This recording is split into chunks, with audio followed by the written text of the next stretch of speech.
Welcome to What a Creep, the show with Margot Donohue and Sonia Mansfield, talking about creeps from the past to the present.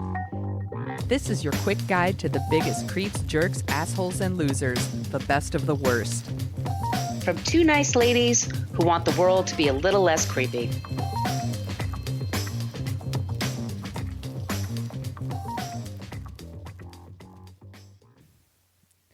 Welcome back to What a Creep. This is Margot Donohue, and my cohort in creepitude, as always, is the amazing Sonia Mansfield. Hey, Sonia. Hello, my friend. Hello, my friend, and hello to everybody out there. If this is your first time listening to the show, welcome. We are the show that talks about creeps from the past to the present. What we do is we take turns talking about a creep, and then the other one is tasked to find a non-creep. So this creep is especially creepy today, so I have someone I think is especially not creepy to sort of balance things out. But we appreciate you coming along. And for those of you who have been listening for a while, we have some big news. We are joining a network that's going to be helpful for us to kind of take our show to the next level. We are heading to the show. That's that they say in baseball. Big news. Big news. We're going to the show. We're going to the show, which means, everybody, you're going to be hearing some ads here and there. Please understand this is a good thing. It's going to give us more resources to take the show to the next level. We want to go on the road when it's not so scary out there. Yes. Not like the Cormac McCarthy version of the road, like a real nice version. Yes, it's a dream. It is one of our goals to do live shows, and this is a step in that direction. And it's just going to help us find more cohorts, spread the non-creepy vibes wherever we go. That's the goal.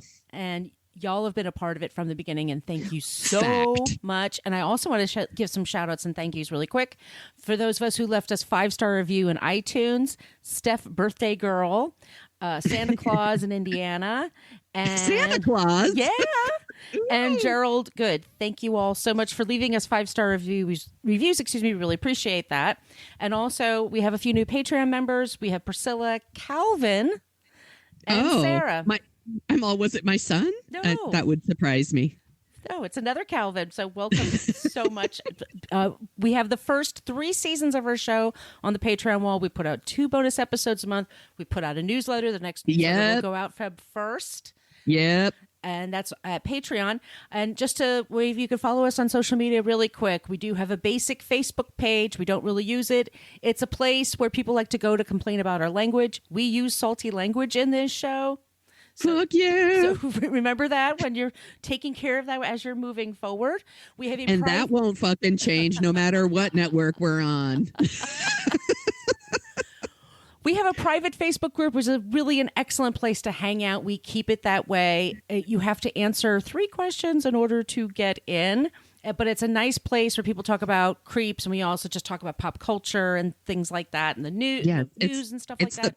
It is the best place on Facebook. It really is a super awesome, supportive, cool group of people. It's the only reason I go to Facebook.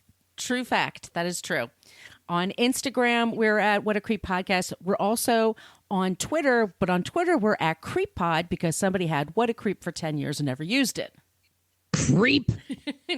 We have a basic old-timey email, whatacreeppodcast@gmail.com. If you have comments, suggestions for creeps, for non-creeps, or if you would like to get some stickers, we have those. We will drop them in the mail for you. I have a new batch going out soon. We've had people asking for them, Sonia. It's very exciting. This is all a good day. And why don't you tell them about our website while you're at it? Yes, you can go to whatacreeppodcast.com, and it's everything you've ever wanted to know about our podcast. But everything you've ever wanted to know, but we're afraid to ask. And it's got a link to our merch shop where you can get t-shirts and masks and tote bags. And it's the best. The masks are great. I love my mask. I wear the maybe next year one all the time, and I thought it would be out of date by now. It isn't. So I'm still wearing it. And the shirts are super comfy. True fact. All of that. All right, Sonia, are we ready to talk about our creep today? It's another Canadian creep. We've been going to the Great White North. I think it's because it's a tundra here where I am in Brooklyn. Yeah, and this one, he's a real super creep, y'all. So trigger warnings for this one are rape and sexual assault. So if that is upsetting to you, like take care of yourself, maybe skip this one or just skip to the non-creep at the end. Because this one, he's trash, and it's a long one too. So stay with me, my friends. I'm going to talk about Peter Nygard. And I'm going to try really hard not to say Nygard the whole time. Nygard, Sarsgaard, Nygard. Margot, do you know who Peter Nygard is? I know he's some sort of fashion exec and he likes mullets. Very true. The mullet alone makes him a creep, but he's done much worse. So Peter Nygard is a Finnish-Canadian fashion executive and a real super creep. More than 80 women from the Bahamas, Canada, and the United States have joined a class action lawsuit accusing him of rape, sexual assault, and sex trafficking. 80? 80. Jesus, that's more than Cosby. Yeah, it's a lot. It's a lot. And not, by the way, it's not all of them. There's definitely more. So sources for this episode: The Secrets of Nygard Key, The Secrets of Nygard Key on Dateline. There's a documentary on Discovery Plus called Unseamly, The Investigation of Peter Nygard. NBC News, CBC News, Toronto Sun, Vanity Fair, and Wikipedia. So here we go. Peter Nygard was born Pekka Juhani Nygard in Helsinki, Finland, on July 24th, 1941. I think that means he's a Leo. Sorry. My apologies to Leos. His parents moved to Canada in 1952 when he was 11 years old, and he really grew up in poverty. So no running water, no heat. They were eventually able to move to Winnipeg, where they opened a bakery. Oh. I would love to open a bakery. In 1964, he graduated from the University of North Dakota with a business degree. And after college, he got a job as a manager for an apparel manufacturing company called Jacobs. He decided he could do it better. He took out a loan and bought Jacobs. And this is how he started building his empire. In early interviews, he talks about working in the garment industry. He was really focused on women over 25. Fashion-wise, let me make that clear. Fashion-wise, very focused on women over 25, and he would say like women who are smaller on top or maybe and bigger on the bottom, involved a lot of polyester. Like people in Winnipeg called him the polyester king. He expanded his company in the United States in 1978, and then he went international, and that's when the company started making millions of dollars. Got real rich real fast. Nygard established his Nygard apparel manufacturing company, and then later he rebranded it as Nygard International, and he had his headquarters in Winnipeg. And his practical clothes for working women were available at Sears, Dillard's. Is that how you pronounce it? Mm-hmm. Dillard's. I never shopped at a Dillard's. You could get it at Costco, and then he had his own boutiques. And then he eventually opened a world headquarters in Times Square in New York. Huh. And it was the huge billboard with like a picture of him. By the way, I'm going to mention this later. Google what this dude looks like. You'll be like, what the fuck? Basically, like the fact that, anyway, we're going to talk about it. He's something, let's just say. And he was always focused on building a company, not necessarily a fashion label. Like he was very focused on manufacturing, the software to like manage your inventory and all that jazz. He was never about like setting trends and making a big splash at Fashion Week and having models walk the runway. Like that was not his jam. He was really more about like the garment part of fashion, not necessarily the fashion, if that makes sense. Mm-hmm. So Nygard International made $500 million in sales, because once again, not everybody wants to be like walking the runway. We need practical clothes. He's not stupid in that way. He's correct. He hired supermodel Beverly Peel to be, sorry, everybody. This is Theraflu Sonia. Theraflu Sonia's here. He hired hired supermodel Beverly Peel to be the face of Nygard International. We're going to talk about her more in a little bit. But he really put himself front and center in these campaigns, in his marketing campaigns. He was obsessed with just creating this image of success. So like fancy dinners, private jet, and he just surrounded himself with beautiful women, kind of like Hugh Hefner, actually. Or Calvin Klein. Or Calvin Klein. Or Holston. Holston did that. They all have a coterie of women around them. Yes.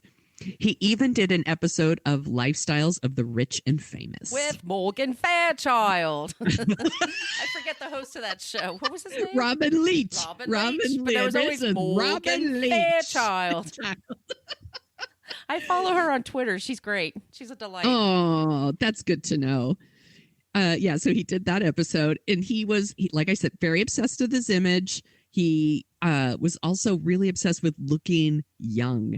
And he would, on the reg, have himself injected with human growth hormones and testosterone. So like most normal males. Like a Joe Rogan type. Like he did that. Totally. Yeah. Yes, he is. So most males sit at like the 500 level and he was at like 1100. Oh, Jesus. And yeah, this made him angry. Really angry. He was a very, very angry person. And Nygard smash. Nygard smash. Everyone get mullets. Make them cool. He would just blow up and yell at employees all the time. Employees would say that if you didn't format an email correctly, or if you didn't respond to an email within 24 hours, he would flip his fucking lid. Like he would scream so hard, his face would turn red, his veins would be sticking out, he's spitting, I wrote in here, he had a hair trigger temper. And people noticed that this temper would increase after he got one of his treatments. So very obsessed with his looks and his public image. And he would even have his legal team send out cease and desist letters to people who would make fun of him on social media. Dude, you look like I'm serious. Google him, man. Like you look like that. Your people are going to come for you. He was always wearing these like shirts that are like really unbuttoned, like way down low. And he has this like long blonde hair that even when he was like too old to have that kind of hair, and it was like a mullet and kind of like a Siegfried and Roy kind of vibe. Something that you would be like 70s club look, and he kept that look well into his 70s. And the fashion industry and designers, they really never saw him as like one of them because, like I said, he wasn't really a fashion designer so much as an apparel company. And even in Winnipeg, he was seen as kind of a buffoon with terrible taste. That is a Cowboys quote in Winnipeg didn't appreciate him. No. Apparently, this is a quote from like one of his victims in Unseamly, where she was like, he was seen as a buffoon with terrible taste. And I was, by the way, Unseamly's really well done. It's on Discovery Plus. I watched it through Amazon, and one of the things I like about it is his victims throw some shade. Like they throw in these little digs like that. He's a buffoon. He has terrible taste. Like he's very ugly, like blah, blah, like just shit like that he's like, fuck you. Right. It is. Well, we'll get to that. But yeah, exactly. So while he's building his company and projecting this image of wealth, he was also repeatedly sexually assaulting women, like a lot. So in 1968, Winnipeg police charged him with a sexual assault. The charges were dropped because the victim was too scared to testify against him. This is going to be a reoccurring thing. In 1972, a woman who actually worked for him at Nygard International, she was like a secretary. She was 19.